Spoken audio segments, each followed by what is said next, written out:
Shalom saudaraku yang kekasih di dalam Kristus. Hari ini kita akan membahas tentang menang dalam peperangan.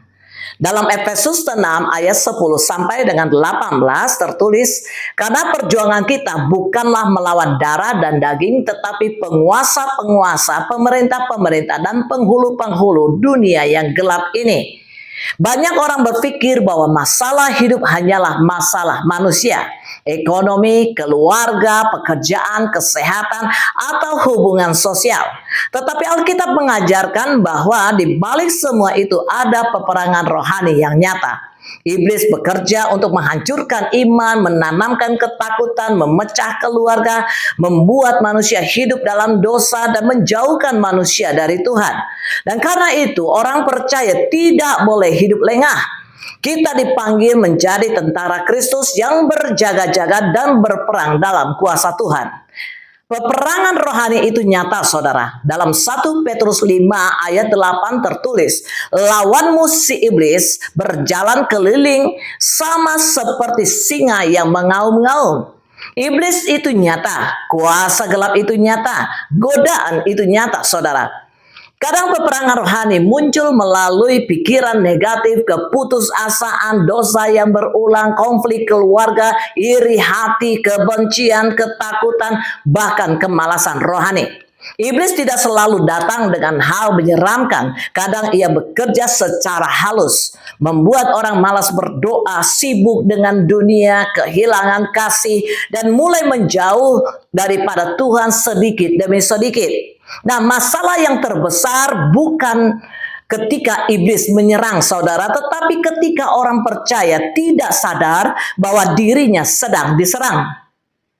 Kita tidak bisa menang dengan kekuatan sendiri. Dalam Efesus 6 ayat 10 tertulis, hendaklah kamu kuat dalam Tuhan. Banyak orang mencoba melawan dosa dengan kemampuan sendiri, tetapi akhirnya jatuh lagi. Kenapa? Karena peperangan rohani tidak bisa dimenangkan dengan kekuatan manusia. Kemenangan hanya ada di dalam Tuhan. Daud menang melawan Goliat bukan karena tubuhnya besar, tetapi karena Tuhan menyertainya. Yosafat menang perang bukan karena tentaranya kuat, tetapi karena ia berseru kepada Tuhan. Yesus menang atas iblis di padang gurun karena ia berdiri di atas firman Allah.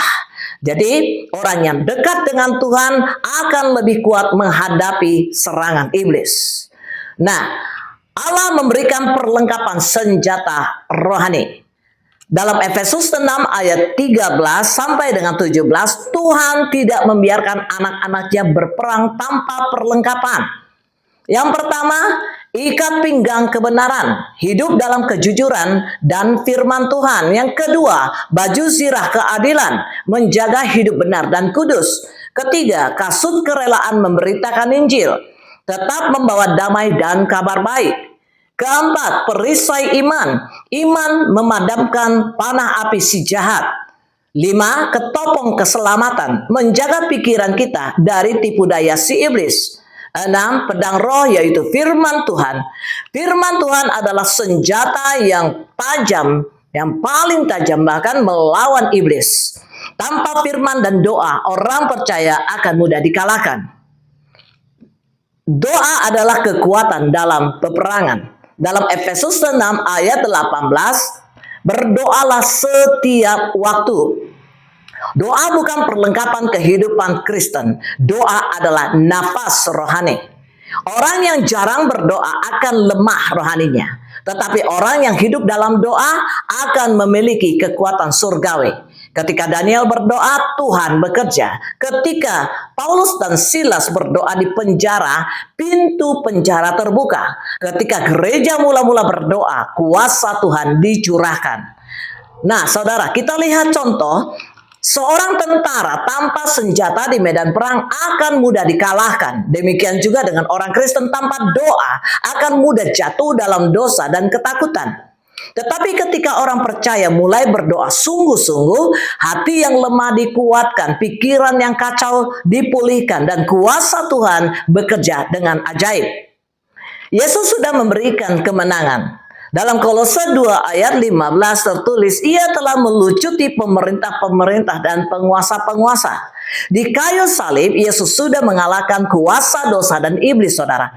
Karena itu orang percaya tidak hidup dalam ketakutan.